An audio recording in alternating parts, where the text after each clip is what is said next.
देखो इसमें सबसे पहला चीज पढ़ेंगे हम लोग बहुपद, ठीक ना। बहुपद।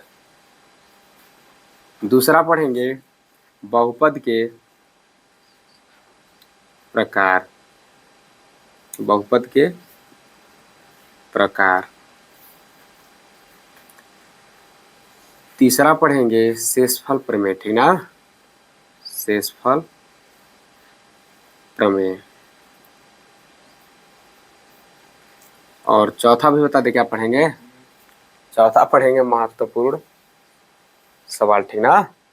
चाहे मान लो इसमें आगे अगर पढ़ना होगा चौथा जान लो बीजीय व्यंजक। बीजीय व्यंजक।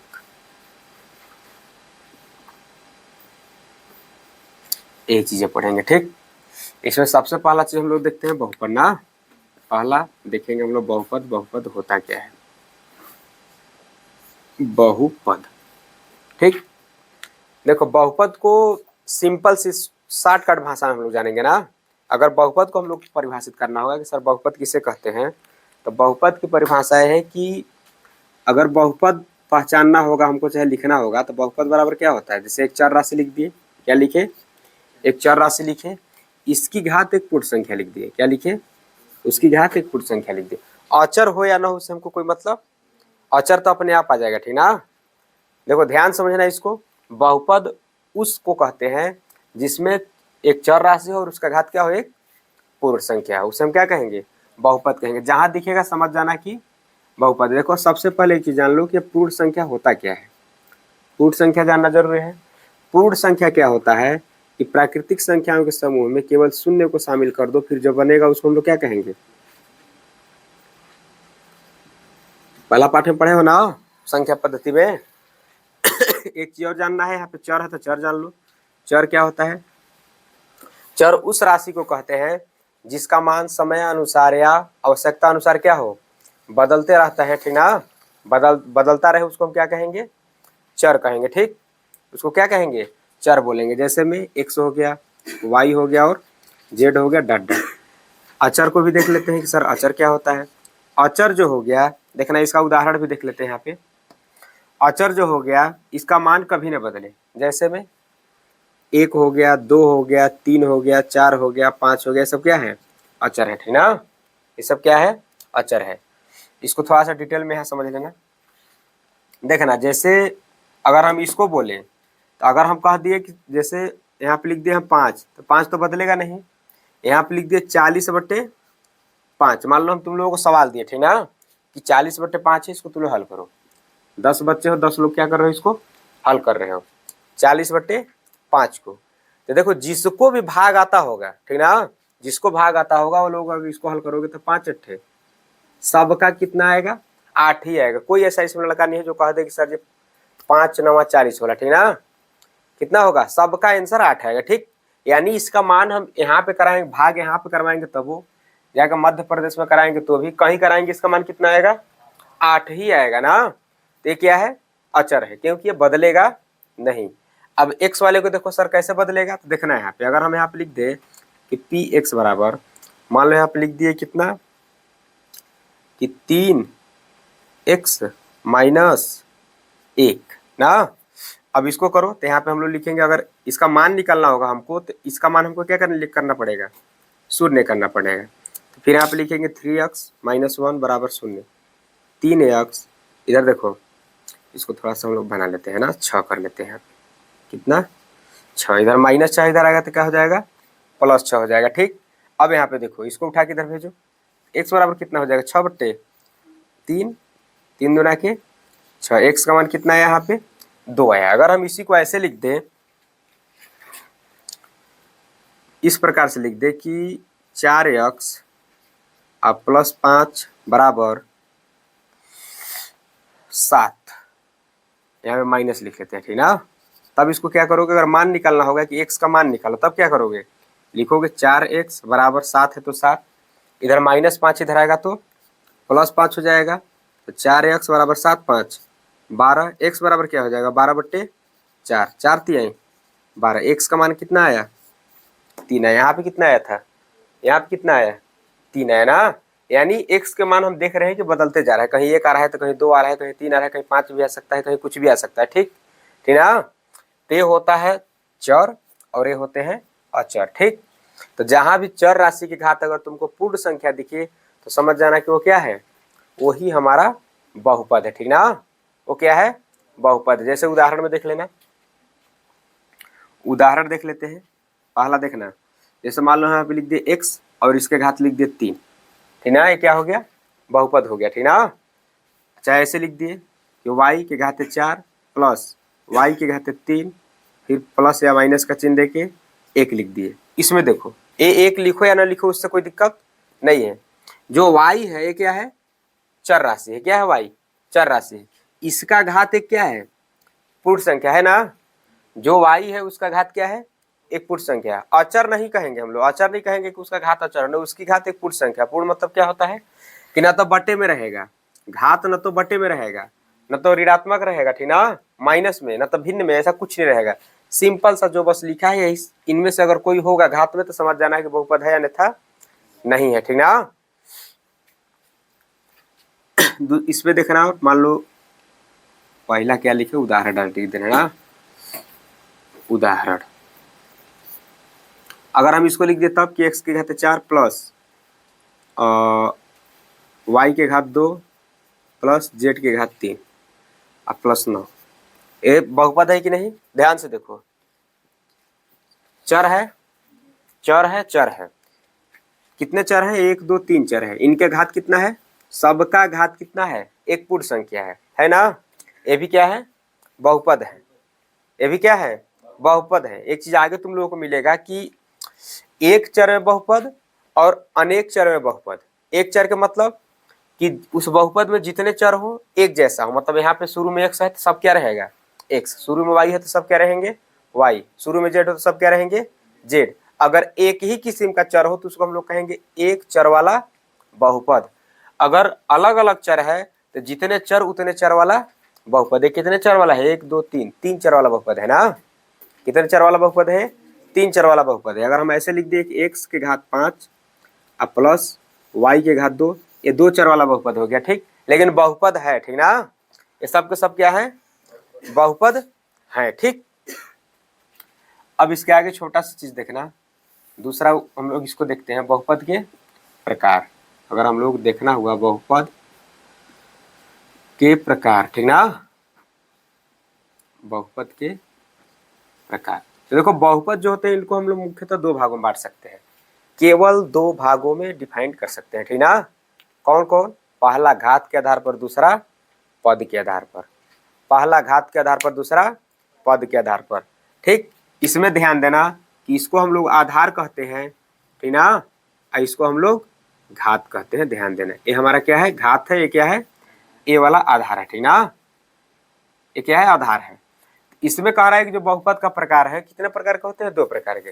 पहला प्रकार होगा घात के आधार पर, दूसरा होगा पद के आधार पर। वो कितना आप बांटेंगे उसके आगे हम जानेंगे। ठीक ना, देखो पहला जो है वो है घात के आधार पर, घात के आधार पर, और दूसरा होगा यहाँ पे पद के आधार पर, पद के आधार पर। ठीक ना, पहला हो गया घात के आधार पर, दूसरा पद के आधार पर। बस यही 2 प्रकार होते हैं बहुपद के। ठीक ना, अब घात के आधार पर कितने होते हैं, पद के आधार पर कितने होते हैं, इसको देख रहे हैं। ठीक, देखो अब घात को थोड़ा समझ लेते हैं कि जैसे कोई बहुपद है, ठीक ना, कोई बहुपद है, उसमें अगर उस बहुपद में जो चर राशि है उसकी सबसे बड़ी घात जितनी होगी, ठीक ना, उतने घाती बहुपद होगा। सबसे बड़ी घात जितनी होगी उतने घाती बहुपद होगा। ठीक, जैसे इधर देखना कि अगर मान लो कि पहला अगर हम देखें इसको तो हम ऐसे लिख दिए कि पहला क्या होता है, एक घाती बहुपद। अगर एक घात हो तो हम उसको क्या कहेंगे, एक घाती चाहे एक घातीय बहुपद ना। और इसी को हम लोग कहते हैं रैखिक। अगर घात 1 हो जाए चर राशि का अधिकतम घात तो उसको हम क्या कहेंगे, रैखिक बहुपद कहेंगे। क्या कहेंगे, रैखिक बहुपद। ठीक ना, दूसरा क्या होता है, दूसरा हो जाएगा मानक रूप इसका देख ले, इसको यहाँ ना लिख करके थोड़ा सा ऐसे बना लेते हैं। ठीक ना, अब यहाँ पे लिखेंगे दूसरा, यहाँ पे लिख देते हैं पद के आधार पर। पद के आधार पर। अब यहाँ पर जो बहुपद हम लोग लिखे हैं, जगह बचाने के लिए हम लोग यहाँ लिख लेंगे बहुपद। बहुपद, ठीक। देखना इसका मानक रूप, देखना इसका मानक रूप होगा ए एक्स प्लस बी ना। यहाँ पे ए का मान शून्य नहीं होना चाहिए, ठीक, क्योंकि ए का मान शून्य हो जाएगा तो मैटर गड़बड़ा जाएगा, ठीक ना। क्यों गड़बड़ाएगा? देखो इसलिए गड़बड़ाएगा कि अगर हम इस यहाँ पे ए की जगह पे शून्य रख देंगे तो पूरा क्या हो जाएगा, शून्य हो जाएगा। और जब तक इसमें चर नहीं है, ठीक ना, तब तक इसको हम रैखिक बहुपद या किसी का नाम नहीं दे सकते, ठीक। इसलिए ए का मान शून्य नहीं हो सकता, ठीक ना। दूसरा देखना है यहाँ पे, दूसरा है द्विघाती। द्विघाती चाहे द्विघातीय चाहे द्विघात भी कर सकते हो ना, बहुपद। इसका मानक रूप क्या है, ए x square plus b x plus का सी। इसमें भी ए का मान शून्य नहीं होना चाहिए, ए का मान शून्य नहीं होना चाहिए। क्यों नहीं होना चाहिए? देखो अगर ए का मान शून्य हो तो पूरा शून्य हो जाएगा, और ए पूरा शून्य हुआ तो फिर बचेगा क्या, बी एक्स प्लस सी, जो किस रूप का है, एक घाती बहुपद के रूप का है ना, ठीक। द्विघाती बहुपद का मतलब क्या हुआ कि जिसका अधिकतम घात कितना हो, 2 हो, यानी सबसे बड़ा घात कितना हो, 2 हो, उसे हम क्या कहेंगे, द्विघात या द्विघाती बहुपद कहेंगे, ठीक ना। जिसका सबसे बड़ा घात 2 हो, द्विघात बहुपद। जिसकी सबसे बड़ी घात 1 हो, उसको हम क्या कहेंगे, रैखिक या एक घाती बहुपद। और तीसरा क्या कर लेंगे, एक और लिख दे रहे हैं, त्रिघात बहुपद। त्रिघात बहुपद, ठीक ना। इसका देख लेते हैं, होगा यहाँ पे a x cube plus b x square plus c x plus d. इसमें भी ए का मान शून्य नहीं होना चाहिए, ठीक ना। इसमें भी ए का मान शून्य नहीं होना चाहिए। ध्यान से देखना इसको, इसमें सबसे बड़ी घात कितनी होनी चाहिए, 3, ठीक ना। बहुपद की अगर घात तुमको बताना होगा, आगे सवाल में पूछ सकता है कि बहुपद की घात बताओ, तो कैसे बताओगे, पहले देखोगे कि उस बहुपद में सबसे बड़ा घात है कौन।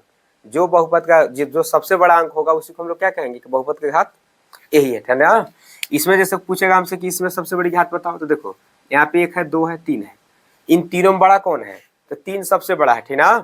तो 3 बड़ा है तो इस बहुपद का घात कितना हो गया, 3 हो गया। इस बहुपद का नाम क्या हो गया, 3 घात होने को जैसे त्रिघात बहुपद या 3 घाती बहुपद इसको कहेंगे ना। इसमें सबसे बड़ी घात कितनी है, 2 है, इसका नाम क्या पड़ेगा, द्विघाती बहुपद, ठीक, ठीक ना। इसमें सबसे बड़ा घात कितना है, 1 है। अब इसके आगे अगर तुम कहोगे कि सर जी हो, जैसे मान लो यहाँ पे ए एक्स लिख दिए, कहोगे सर जी बी, और यहाँ पे भी तो एक्स लिख सकते हैं, जी हाँ लिख सकते हो, लेकिन एक्स की घात क्या है यहाँ पे लगाओगे, शून्य लगाओगे। क्यों लगाओगे, क्योंकि पहले पाठ में तुम लोग पढ़े हो कि यदि ए की घात शून्य हो तो उसका मान कितना होता है, 1 होता है। और यहाँ पे जो बी है उसके गुणे में कितना है, 1 ही तो है। 1 की जगह पे हम क्या लिख सकते हैं, एक्स की घात शून्य लिख सकते हैं। फिर यहाँ पे करेंगे तो ए एक्स प्लस बी, और इसका मान हो जाएगा 1, फिर लिखेंगे ए एक्स प्लस बी, बी एक कम बी हो जाएगा ना। देखो जो था वही बना, बस दिखाने के लिए हम यहाँ पे लिख दिए कि यहाँ पे तुम एक्स लिखोगे तो उसका घात क्या करना पड़ेगा, शून्य करना पड़ेगा, ठीक। इधर देख रहे हैं, अब ना परिभाषा भी इसका लिखना पड़ेगा, हो जाएगा। परिभाषा कोई जरूरत नहीं है, केवल थोड़ा सा ध्यान में रखना कि एक घात बहुपद मतलब जिसका सबसे बड़ा घात 1 हो उसे हम लोग एक घाती बहुपद कहेंगे, जिसकी सबसे बड़ी घात 2 हो उसको द्विघात बहुपद कहेंगे, जिसकी सबसे बड़ी घात 3 हो उसको हम लोग त्रिघात बहुपद कहेंगे ना। बस घात से मतलब है, त्रि मतलब होता है 3, जिसका सबसे बड़ा घात 3 हो उसे हम क्या कहेंगे, त्रिघात बहुपद कहेंगे। द्वि मतलब होता है 2, अघात मतलब घात, यानी उसकी सबसे बड़ी घात कितनी हो, 2, उसे हम द्विघात बहुपद कहेंगे ना। एक साफ साफ होता है कि एक का मतलब एक या रैखिक, ठीक ना। अगर एक घात बहुपद का सबसे बड़ा घात 1 हो गया तो उसको हम क्या कहेंगे, एक घाती बहुपद कहेंगे। देखो पदों के आधार पे देख लो, पद के आधार पे 3 ही प्रकार से बांटेंगे, ठीक ना।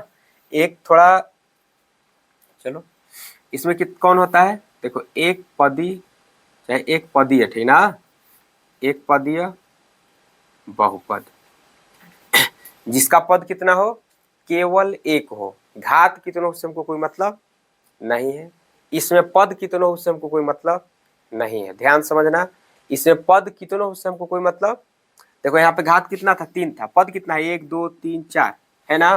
पद के मतलब क्या होता है, देखो पद मतलब क्या होता है, भाग या हिस्सा होता है, ठीक ना। पद मतलब क्या होता है, भाग या हिस्सा। जब भी पद बनते हैं तो या तो जोड़ के चिन्ह से बनेगा या तो घटाना के चिन्ह से बनेगा ना।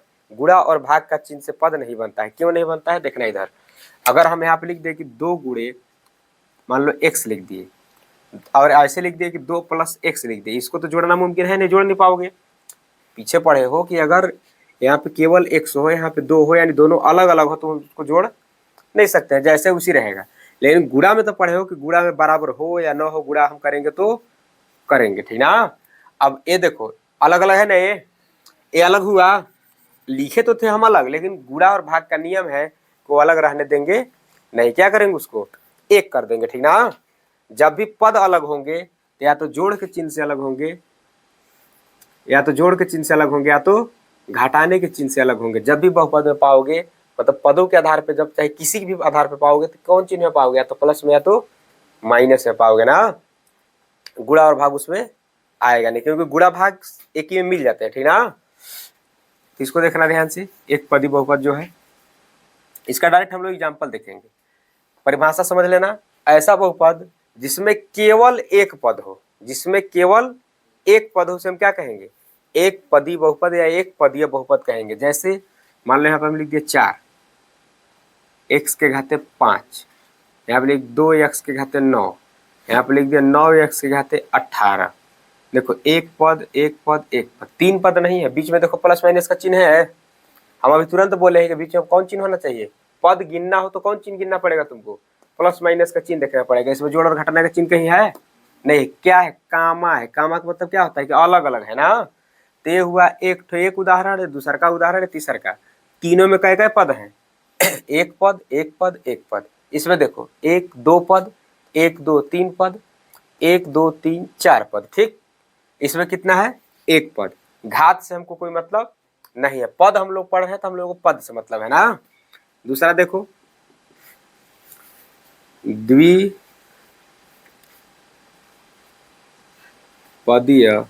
बहुपद। इसकी परिभाषा क्या है कि जिसमें ज्यादा से ज्यादा कितने पद हो, 2, केवल 2 पद हो, ठीक ना। केवल 2, कम भी ना हो ज्यादा भी ना हो, पद कितने हो, 2 हो, ठीक। जिसमें केवल 2 पद हो, कम भी ना हो और ज्यादा भी ना हो। ध्यान देना, ये नहीं कि जैसे मत बोल देना कि जिसमें अधिक से अधिक 2 पद हो, यानी कम से कम एक आध पद भी चलेगा, नहीं ना। जिसमें केवल 2 पद हो उसे हम क्या कहेंगे, द्विपदीय बहुपद कहेंगे। इसकी परिभाषा क्या है कि जिसमें केवल एक पद हो उसे हम क्या कहेंगे, एक पदीय बहुपद कहेंगे। जैसे में देखना 4x स्क्वायर प्लस 6, 9x के घात 5 प्लस 8, ठीक ना। और यहाँ पे हो जाएगा तीसरा होगा त्रिपदीय चाहे त्रिपदी बहुपद। त्रिपदी बहुपद इसकी परिभाषा क्या है कि जिसमें केवल 3 पद हो उसे हम क्या कहेंगे। देखो घात से मतलब नहीं, इसका घात देखो, घात कितना है 5, इसका घात कितना है, घात से हमको कोई मतलब, पद कितना है देखो, एक यहाँ है एक यहाँ, देखो प्लस माइनस के चिन्ह है ना, तो द्विपद बहुपद हो गया। चलो यहाँ माइनस का चिन्ह लगा दे रहे हैं। ये कितने पद हो गए, 2, ये भी हो गया द्विपदीय बहुपद, ठीक। त्रिपदीय में क्या हो, जिसमें केवल 3 पद हो उसे हम क्या कहेंगे, त्रिपदी बहुपद कहेंगे। घात कितने हो उससे हमको कोई मतलब नहीं है, घात 1 हो 2 हो 9 हो 50 हो, उससे हमको कोई मतलब नहीं है। केवल किससे मतलब है, पद से मतलब है ना। पद कितना होना चाहिए, पद केवल 3 होना चाहिए। जैसे देखो यहाँ पे लिख दिए 4x स्क्वायर प्लस 9x और प्लस 6, यहाँ पे लिख दिए 12x के घाते 4 प्लस 6x और प्लस 11। देखो इसमें कितने पद हैं, 1 2 3, 1 2 3, कितने पद हैं, 3। एक त्रिपदी बहुपद। घात देखोगे तो कई घाती है, 4 घात है ना। यहाँ पे देखो इसकी अधिकतम घात कितनी है, 4, तो चतुर्घात हो गया। इसकी अधिकतम घात कितनी है, तो द्विघात हो गया। हमको घात से कोई मतलब नहीं, हमको पद जानना है कि पद कितने हैं, तो 1 2 3 त्रिपद, 1 2 3 त्रिपद। कौन बहुपद है, त्रिपद बहुपद है ना। बहुपद क्लियर हो गया, बहुपद के प्रकार क्लियर हो गया, ठीक ना। बीच में एक हेडिंग छूटा है, उसका क्या नाम है, यही पे मान लो तीसरा समझना चाहे 5वां समझ लेना, उसका नाम है बहुपद के शून्यक, ठीक ना। बहुपद के शून्यक समझना इसको। बहुपद के शून्यक क्या होता है देखना इसको। किसी बहुपद में चर राशि का वह मान, ठीक ना, बहुपद है उसमें चर और अचर रहता है, ठीक ना। उसमें जो चर राशि होगा उसका वह मान जो उस बहुपद के मान को क्या कर दे, संतुष्ट कर दे, यानी उसके मान को क्या करे, शून्य कर दे, ठीक ना। उसे हम क्या कहेंगे, उस बहुपद का शून्यक कहेंगे। जैसे इसमें देखना, इसका शून्यक निकालते हैं। शून्यक निकालने के लिए क्या करना पड़ेगा, सबसे पहले px को हमको क्या करना पड़ेगा, शून्य के बराबर, या ऐसा समझो कि जिसका शून्यक निकालना है उसके बराबर क्या रखना पड़ेगा, शून्य रखना पड़ेगा ना। तो इसके बराबर हम लोग शून्य रख लेते हैं। x माइनस 5 बराबर शून्य। x बराबर कितना आया, 5 है। इधर -5 था, इधर आया तो क्या हो गया, +5। हम अभी क्या बताए कि चर राशि का वह मान जो उस बहुपद को क्या कर दे, शून्य कर दे, यानी संतुष्ट कर दे, उसको हम क्या कहेंगे, बहुपद का शून्य कहेंगे। ट्राई मारते हैं, क्या है संतुष्ट करेगा। देखो यहाँ पे लिखेंगे बराबर शून्य माने है ना। यहाँ पे क्या हो जाएगा, देखो x माइनस 5 बराबर शून्य। तो x का मान कितना निकाले हो, +5, -5 पहले से है बराबर शून्य। 5 में से 5 गया, संतुष्ट किया, शून्य आ गया, समझ गए। इस एक क्या हो गया, जो 5 आया है यहाँ पे, इस बहुपद का क्या है, वो शून्यक है ना। इस बहुपद का क्या है, वो शून्यक है, ठीक। जैसे और उदाहरण देख लेना इसमें। जैसे मान लो हम लिख दें कि px बराबर 7x की घात 2 और -14, ठीक ना। इसमें अगर निकालना होगा इसका शून्यक तो क्या करेंगे, शून्यक निकालना होगा तो इसका मान पहले हम 0 रखेंगे, लिखेंगे 7x स्क्वायर -14 बराबर शून्य, ठीक ना। क्या हो गया, बराबर में शून्य रखेंगे। क्यों रखें, क्योंकि हमको शून्य की निकालना है। अब निकालो, यहाँ पे लिखेंगे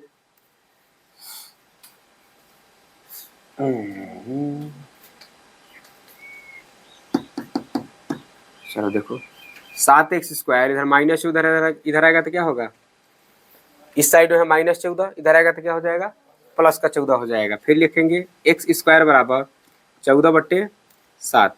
तो x स्क्वायर बराबर क्या हो जाएगा, 7 दूना के 14। तो x बराबर क्या हो जाएगा, देखो इधर से अगर इधर क्या करोगे, अगर 2 को स्क्वायर काटोगे या स्क्वायर को इधर भेजोगे तो इधर आएगा तो क्या होगा, रूट बन जाएगा, ठीक ना। यानी रूट में जो 2 आया है, एक बार इसी को प्लस के साथ लिख दो, एक बार इसी को माइनस के साथ लिख दो। हम लोग एक चीज और देखना इसमें ध्यान से कि बहुपद में चर राशि के जितने घात उतने शून्य, जितने घात उतने शून्य। किसका घात कितना था, अधिकतम घात 1, शून्य कितना आया था, 1, शून्य कितना आया था, 1 आया था, ठीक ना। इसमें देखो अधिकतम घात कितना है, शून्य कितना आया, कहोगे 1 नहीं है, 2 है। कैसे 2 है, एक बार +√2, एक बार -√2, कितने शून्यक हैं, 2 शून्यक है। अब इन दोनों को रख के देख लो क्या संतुष्ट करता है, शून्य के ही दोनों है, ठीक ना। √2 भी शून्यक है, -√2 भी क्या है, शून्यक है। इसको तुम इसमें रख के देखो कि संतुष्ट कर रहा है कि नहीं कर रहा है, ठीक ना। यहाँ पे लिखेंगे हम लोग, देखो ये जो शून्य रखाता है किसके किसके जगह पे रखाता है, इसके जगह पे रखाता है, ठीक ना। जांच कर दो, लिखेंगे इसको लिख लो 7x स्क्वायर -14 और बराबर शून्य। तो यहाँ पे हो जाएगा 7x स्क्वायर, देखना 7 है तो 7x की जगह क्या रखना है, पहले हम लोग किसको ले लेंगे, +√2 लेंगे ना। तो +√2 लिखो इसमें, इसका स्क्वायर करना है, स्क्वायर करो, -14 है 14 बराबर क्या हो जाएगा, शून्य। 7 गुणे, देखो जब √2 का वर्ग करेंगे तो रूट से रूट क्या होगा, खत्म हो जाएगा, बचा क्या, 2 बचा, इधर -14 है बराबर में शून्य। 7 दूना के 14, -14 पहले से है बराबर क्या हो गया, शून्य हो गया। देखो 14 प्लस में 14 क्या है, माइनस में, 14 14 क्या होगा, कट जाएगा ना, शून्य बराबर क्या आया, शून्य आया, आ गया।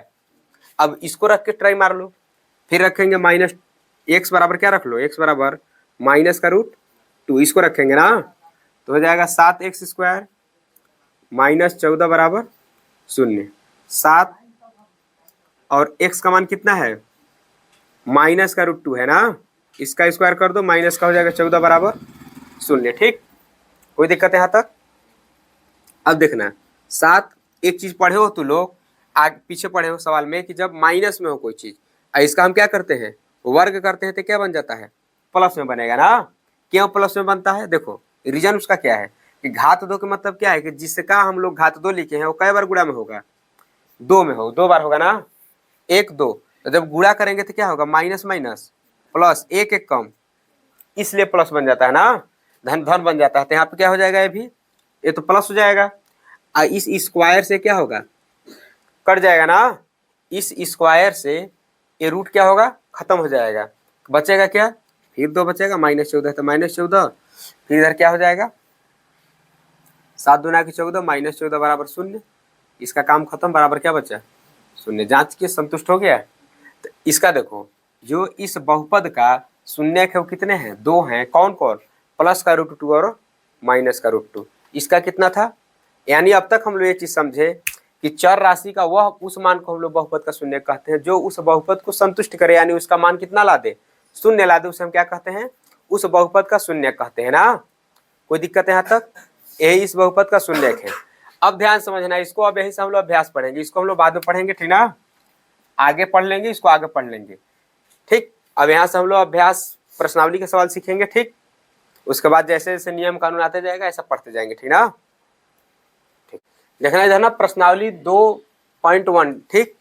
इसका जो पहला सवाल है इसमें क्या कर रहा है कि निम्नलिखित व्यंजकों में कौन कौन एक चर में बहुपद है और कौन कौन नहीं है, कारण सहित बताइए, ठीक ना। पहले एक चर में बहुपद का मतलब हम लोग समझ लेते हैं क्या होता है कि अगर एक चर में होता है तो अभी पीछे बताए हैं कि चर कयोट है उसका मतलब नहीं है, एक देखो इसमें 1 2 2 चर है ना, लेकिन ये 2 चर नहीं है, एक चर बहुपद। एक चर का मतलब कि एक जैसा, अगर एक जैसा हुआ तो उसको हम लोग क्या कहेंगे कि एक चर में बहुपद है। कैसे कहेंगे कि एक चर में बहुपद है। अगर एक जैसा नहीं हुआ, एक जैसा नहीं हुआ, अलग अलग हो गया तो एक चर में बहुपद नहीं है ना। बस यही सवाल पूछा है हमसे।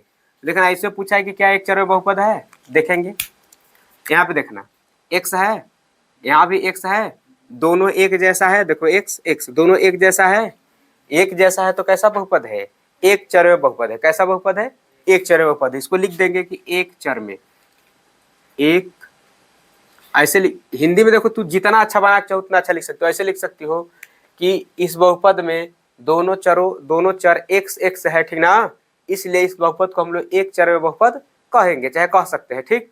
चाहे ऐसे लिख देंगे कि यह बहुपद एक चर में बहुपद है क्योंकि इसमें दोनों चर एक ही चर है, x x है ना। तुमको जैसे बना के लिखना होगा वैसे तुम बढ़ा चढ़ा के अपने से बना के लिख सकते हो, उसमें कोई दिक्कत नहीं है, ठीक ना। यहाँ पर हम लिख देंगे कि एक चर में, हम थोड़ा शॉर्टकट करेंगे यहाँ पे, एक चर में बहुपद क्यों है एक चर में, इसलिए एक चर में है क्योंकि इसमें 2 चर जरूर हैं लेकिन दोनों कैसा है, एक जैसा है, ठीक ना। दोनों एक ही चर है इसलिए इस बहुपद का क्या नाम हुआ, एक चर में बहुपद है। कैसा बहुपद है, एक चर में बहुपद है।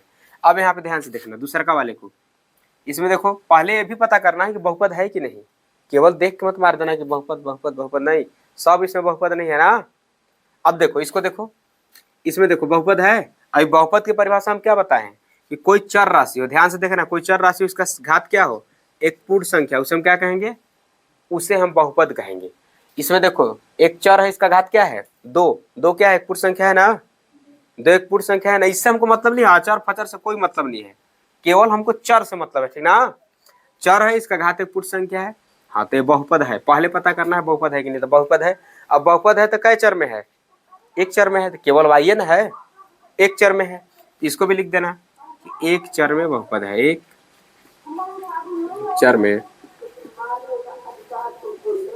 बहुपद है। इसको देखो पहले पता करो बहुपद है कि नहीं, सबसे पहले पता करना है बहुपद है कि नहीं। यहाँ पे देखो 3 है, यहाँ पे t है, और केवल t नहीं है, क्या है, वो रूट में t है। हम लोग को पता है कि जब रूट हम लोग हटाएंगे तो t के घात क्या हो जाएगा, 1/2 हो जाएगा। और 1/2 हमारा पूर्ण संख्या नहीं है। जब ये पूर्ण संख्या नहीं है तो बहुपद है ही नहीं, ठीक ना। पूर्ण संख्या नहीं है तो बहुपद है ही नहीं, ये बहुपद है ही नहीं, ठीक ना। इसको लिख देना डायरेक्ट, ये बहुपद नहीं है, बहुपद नहीं है। कोई पूछा है क्यों नहीं है तो बता देना क्योंकि जो चर राशि है t है उसका घात 1/2 है और 1/2 पूर्ण संख्या नहीं होता है, ठीक ना। अब परिभाषा हम लोग पढ़े कि चर राशि का घात कितना होना चाहिए, एक पूर्ण संख्या होना चाहिए, ठीक ना। पूर्ण संख्या नहीं है इसीलिए बहुपद नहीं है। जब बहुपद है ये नहीं है तो एक चर और 2 चर से हमको कोई मतलब नहीं है, बहुपद पहले होना चाहिए ना। इसको देखो बहुपद है तो कहोगे हाँ सर जी y है, y का घात कितना है, 1 है, लेकिन यहाँ पे y क्या है, नीचे है ना। अभी तुरंत पीछे पढ़े हो पहला पाठ में कि यदि a के घात माइनस का m हो तो ये बटे में क्या हो जाता है, 1/a के घात प्लस का m हो जाता है। पढ़े हो ना कि अगर ऊपर माइनस हो तो नीचे क्या होता है, प्लस होता है, और नीचे प्लस है तो ऊपर क्या हो जाएगा, माइनस हो जाएगा। अगर हम इसका दूसरा रूप देखें तो क्या बन जाएगा, y के घात 1 प्लस 2y, अगर इसको ऊपर ले जाएंगे तो इसका घात क्या हो जाएगा, माइनस है। अब -1 हमारा पूर्ण संख्या नहीं है, ध्यान देना। देखो 10 अगर चर है, 10 चर में किसी भी एक चर का घात अगर पूर्ण संख्या नहीं हुआ तो पूरा का पूरा बहुपद नहीं हुआ, ठीक ना। अगर 2 चर है, दोनों का चार चर क्या है, देखो इसका पूर्ण संख्या, इसका पूर्ण संख्या, इसका देखो घात 1 है, इसका घात कितना है, 2 है, दोनों पूर्ण संख्या था ना, तो बहुपद है। कैसा बहुपद है, दोनों चर एक जैसा है ना, एक चर में बहुपद है। इसको देखो ध्यान से, दोनों चर एक ही चर है, देख दोनों चर एक जैसा है ना, है, लेकिन ये बहुपद नहीं है। क्यों नहीं, क्योंकि इसमें से एक एक घात पूर्ण संख्या नहीं है, और जब पूर्ण संख्या नहीं होगा तो बहुपद नहीं है। सेम टू सेम यही वाला लाइन छाप देंगे कि बहुपद नहीं है। जब बहुपद है ये नहीं है तो क्या एक चर और क्या 2 चर ना। इसको देखना, इसमें क्या है, देखो घात पूर्ण संख्या, पूर्ण संख्या, पूर्ण संख्या, सब पूर्ण संख्या है ना, सब पूर्ण संख्या है, लेकिन ये एक चर में बहुपद है, एक चर में बहुपद नहीं है। क्यों नहीं है, क्योंकि इसमें 3 चर हैं और तीनों 3 किस्म के हैं, ठीक ना, तीनों 3 किस्म के हैं, इसीलिए एक चर में बहुपद नहीं है। लिखेंगे कि एक चर में बहुपद नहीं है, एक चर में बहुपद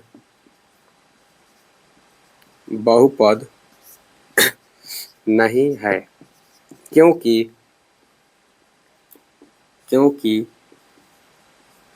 इसमें 3 प्रकार लिख के लिख देना है कि x, y, t चर है, ठीक ना, चर है। समझ गए आप, इसमें 3 किस्म के चर है, इसीलिए बहुपद है। ध्यान देना है, बहुपद है। कैसे पता चला बहुपद है, क्योंकि सभी चरों का घात क्या है, एक पूर्ण संख्या है, इसीलिए बहुपद है, ठीक ना। बहुपद है, बहुपद में कोई दाग नहीं है, लेकिन पूछा है सवाल में कि क्या एक चर में बहुपद है, एक चर में बहुपद नहीं है, तो एक चर में बहुपद नहीं है, क्योंकि 3 चर जो है तीनों 3 किस्म के हैं, ठीक ना। अगर तीनों x होता तो एक चर में होता, तीनों y हो जाता तो एक चर में होता, तीनों t होता तो एक चर में होता। तीनों के तीनों अलग अलग है, इसलिए क्या है, एक चर में बहुपद नहीं है ना।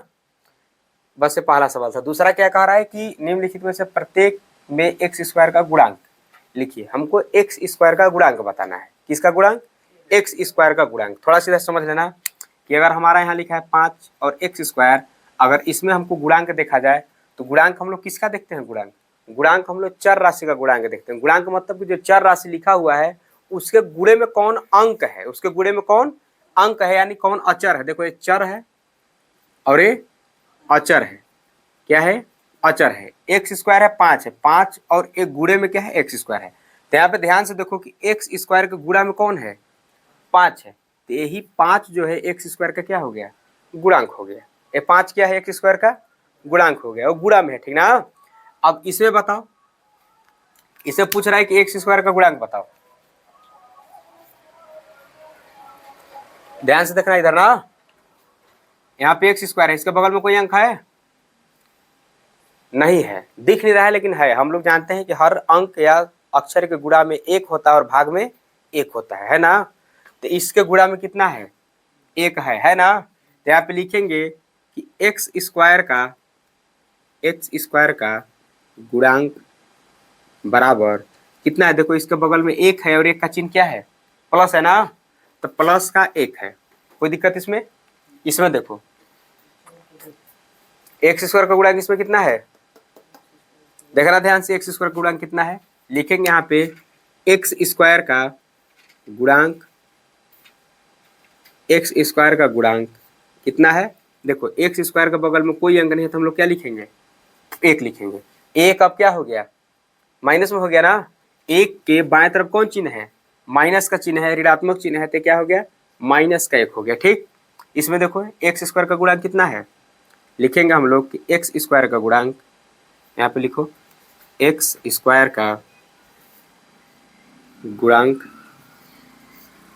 देखो x² के बगल में कौन है, ये है ना, तो जितना है पूरा इसका क्या है, x² का गुणांक है। इसको पाई बोलते हैं, इसको 2 बोलते हैं, पाई बट्टे 2। यहाँ पे लिख देना पाई बट्टे 2। इसका गुणांक कितना हो गया? पाई बट्टे 2, क्योंकि इनके बीच कौन चिन्ह है? गुणा में है। गुणांक मतलब क्या होता है? गुणा वाला अंक। गुणांक मतलब गुणा वाला अंक। तो गुणा वाला अंक कौन है? पाई बट्टे 2। गुणा वाला अंक कौन था? -1। गुणा वाला अंक कौन था? +1, ठीक ना। इसमें देखो, अगर इसमें हमको खोजना हुआ एक्स स्क्वायर का गुणांक, तो क्या एक्स स्क्वायर इसमें है? एक्स स्क्वायर है? नहीं है। इसमें हम कहीं एक्स स्क्वायर लिख सकते हैं? लिख सकते हैं। यहाँ पे लिखेंगे हम लोग +0 एक्स स्क्वायर। क्या लिखेंगे? +0 एक्स स्क्वायर। तो एक्स स्क्वायर क्यों लिखेंगे? देखो, इसलिए लिखेंगे क्योंकि शून्य में अगर हम एक्स स्क्वायर का गुणा करते हैं तो क्या बन जाता है? शून्य। और शून्य को किसी भी अंक में जोड़े या घटाओ उससे कोई फर्क पड़ता नहीं है। ध्यान देना, एक को गुणा भाग करोगे तो नहीं फर्क पड़ेगा, लेकिन शून्य को जोड़ोगे और घटाओगे तो पता नहीं चलेगा ना। भाग दोगे और गुणा करोगे तो मैटर बिगड़ जाएगा। अगर शून्य को किसी भी अंक में जोड़ो, जैसे हमें आप जोड़िए 2 + 0 कितना आएगा? 2 - 0 कितना आ गया? 2। कोई फर्क पड़ा? तो अगर हम शून्य में, अब नियम क्या है कि अगर शून्य में तुम किसी अंक से गुणा करते हो तो क्या बनेगा? शून्य बनेगा। उसी तरह से अगर हम एक्स स्क्वायर का गुणा शून्य में करेंगे तो क्या बनेगा? शून्य बनेगा, होगा ना। तो यहाँ वही चीज लिख देंगे। अब यहाँ पे देखो, एक्स स्क्वायर का गुणांक कितना है? एक्स स्क्वायर का गुणांक कितना है? शून्य है। ये मतलब एक्स स्क्वायर का गुणा वाला अंक कितना है? तो शून्य है।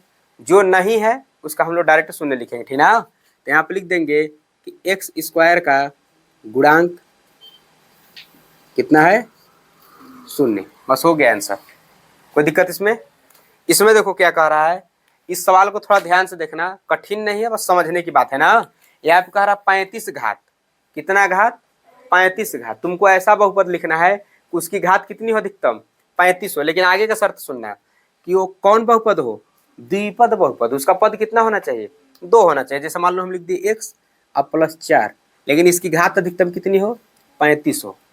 चाहे ऐसे लिख दिए, मान लो ये हम लोग लिख दिए 35 घात के द्विपद। चलो डायरेक्ट लिख लेते हैं इसको, ठीक ना। हल दे के डायरेक्ट लिख देना 35 घात वाला। इधर लिख देंगे हम 100 वाला। पेपर में लिखना होगा तो कैसे लिखोगे? थोड़ा बना के लिखना है कि थोड़ा बड़ा दिखे, कि 35 घात वाले बहुपद द्विपद बहुपद, ऐसे लिखना है 35 घात वाला द्विपद बहुपद, ठीक ना। उसके बाद ये उदाहरण लिख देना। तो यहाँ पे ए हो गया। चाहे ऐसे लिख सकते हैं कि एक्स, और फिर लिख देंगे +4x। इसका घात लिख देंगे पहला का 35, इसका लिख देंगे 9 लिखो चाहे 8 लिखो, उससे कोई मतलब नहीं। अधिकतम घात कितना है? 35। पद कितना है? 2। 2 पद है और घात कितना है? 35। हो गया ना। अब इसमें क्या कह रहा है आगे कि एक और ऐसा बहुपद लिखो जिसकी घात कितनी हो? 100 हो, लेकिन वो कौन बहुपद हो? एक पदी बहुपद हो। कौन बहुपद हो? एक पदी बहुपद। उसका घात कितना हो? 100 हो। पद कितना हो? 1 हो। इसका उदाहरण लिखेंगे। उदाहरण देख लेना इसका। डायरेक्ट इसको लिखना होगा तो कैसे लिखोगे हिंदी में कि 100 घात वाले एक पदी बहुपद। बस इसे लिख देना कि 100 घात वाले एक पदी बहुपद। फिर नीचे उदाहरण लिख देना। यहाँ पे लिखोगे x के घाते 100, y के घाते 100, यहाँ पे लिख सकते हो फिर z के घाते 100। मतलब तुम कुछ भी लिखो, लेकिन बस एक ही रहेगा, ठीक ना। देखो 1 1 1, सब एक एक है ना। इनका घात कितना है? 100 100 100, यानी कई घाती बहुपद है? 100 घाती बहुपद है। कई पदी बहुपद है? एक पदी बहुपद है। कई घाती बहुपद है? 35 घाती बहुपद है। कई पदी बहुपद है? 1 2 2 द्विपद बहुपद है ना। 1 2 2 पद बहुपद है, ठीक। घात 35 है, पद कितना है? 2। घात 100 है, पद कितना है? 1, ठीक ना। यहाँ तक कोई दिक्कत? चलिए चलते हैं नेक्स्ट सवाल में, ठीक ना। चलिए इधर देखिए, तो पहला सवाल नहीं है ना। कौन तक कहाँ तक सवाल बताए थे? पहला दूसरा तीसरा तक ना। तो ये वाला है चौथा, और ये है पांचवा, ठीक ना। और ये वाला है छठा सवाल, ठीक। देखो इसमें क्या कह रहा है, निम्नलिखित बहुपदों में से प्रत्येक बहुपद की घात लिखिए। केवल कितना लिखना है? घात लिखना है, ठीक ना। अब देखना ध्यान से, घात होता क्या है? बहुपद के उस मान को हम घात कहते हैं जो चर राशि के घात में सबसे बड़ा हो। इसमें देखो कितना कितना है, ध्यान से देखो। इसमें 1 है, 2 है और 3 है। कितना है? 1 2 3 है। तीनों में बड़ा कौन है? तीनों में बड़ा कौन है? 3 है। तो यहाँ पे लिखेंगे, हिंदी में लिखेंगे कि बहुपद की घात बराबर 3। यहाँ पे फिर लिखो, देखो लिखना बहुपद की घात, देखो इसमें अधिकतम घात कितनी है 2, तो बहुपद की घात कितनी है 2, ठीक ना। इसमें देखो बहुपद है कि नहीं, बहुपद है। अब इसमें देखेंगे कि बहुपद की घात, बहुपद की घात, बहुपद की घात कितनी है, अधिकतम घात इसमें 1 है ना। कितना घात है, केवल 1 घात है, तो लिख देंगे कि बहुपद की घात कितनी है 1 है। इसमें देखो बहुपद की घात कितनी है, लिखेंगे बहुपद की घात कितनी है। देखो ध्यान से देखो, इसमें चर राशि है, चर है, चर नहीं है। समझने के लिए थोड़ा सा देखना, पीछे वाला चीज देखेंगे कि यदि a का घात 0 हो तो इसका मान कितना होता है 1 होता है। क्या 3 गुणे 1 हम लोग लिख सकते हैं, लिख सकते हैं ना, कोई बदलाव इसमें, कोई बदलाव नहीं। तो क्या हम लोग 3 गुणे 1 के जगह पे x के घात 0 लिख सकते हैं, जी हाँ सर जी लिख सकते हैं, क्योंकि इसका मान कितना होगा 1 ही होगा ना। अब इसको जब गुणा करेंगे तो 3x के घात कितना हो जाएगा 0, यानी 0 हो जाएगा, ठीक। अब इसमें देखो कि जो बहुपद है उसकी बहुपद की घात कितनी है, बहुपद की घात कितनी है 0 है, ठीक ना। तो यहाँ पे लिख देंगे कि बहुपद की घात कितनी है 0 है। समझ गए। कभी कभी पूछता है कि शून्य बहुपद किसे कहते हैं, तो शून्य बहुपद उसे कहते हैं जिसमें अचर राशि ना हो, जिसमें चर राशि ना हो, केवल अचर हो, ठीक ना, केवल अचर हो से हम लोग शून्य बहुपद कहते हैं, ठीक ना। और यही हमारा शून्य, शून्य बहुपद नहीं, इसको अचर बहुपद कहेंगे, ठीक। इसको क्या कहेंगे, अचर बहुपद कहेंगे। अचर बहुपद का मतलब उसका, उसमें घात कितना हो 0 हो। और शून्य बहुपद किसे कहते हैं, जिसमें कोई पद ना हो, सब पद क्या हो 0 हो, जैसे ऐसे शून्य बहुपद देखना है, इसको बोलते हैं अचर बहुपद। क्या चीज, अचर बहुपद ना। अगर तुमसे कोई पूछे शून्य कि शून्य बहुपद किसे कहते हैं, शून्य का मतलब जैसे देखो शून्य, चाहे यहाँ पे होगा 0 गुणे x के घात 2, इसको हम लोग क्या कहेंगे शून्य बहुपद कहेंगे, क्योंकि इसमें जो अचर राशि होगा वो कितना होगा 0 होगा। अचर राशि कितना होगा 0 होगा, उसे हम लोग क्या कहेंगे शून्य बहुपद कहेंगे ना। इसको देखो दूसरा सवाल देखो आगे क्या कह रहा है कि बताइए कि निम्न ना, निम्न बहुपदों में से कौन कौन बहुपद रैखिक है, कौन कौन द्विघाती है और कौन कौन त्रिघाती है। रैखिक, द्विघाती, त्रिघाती तुमको बताना है कौन कौन है। पहले सबको देख लेते हैं कौन किसका किसका कितना कितना घात है, उसके बाद हिंदी में लिख देंगे, ठीक ना। यो है नहीं है ना, चलो इसका काम खत्म करो, ठीक। इस छठा सवाल कहाँ से आ गया,